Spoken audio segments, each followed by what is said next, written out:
একটা ফোন কলেই ইতিহাস তৈরি করতে সক্ষম হয়েছে ভারতীয় দল।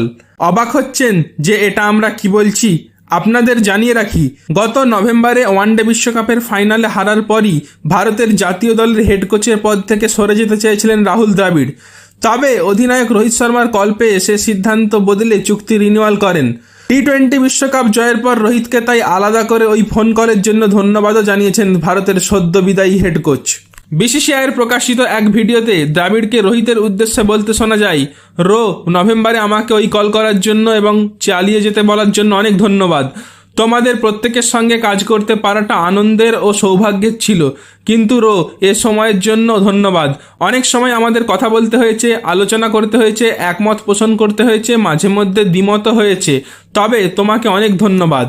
জাতীয় দলের দায়িত্ব পালনের সময় টি-20 বিশ্বকাপের আগে 2023 সালে আইসিসি ওয়ার্ল্ড টেস্ট চ্যাম্পিয়নশিপ ও বিশ্বকাপেও ভারত দলকে ফাইনালে তোলেন দ্রাবিড়।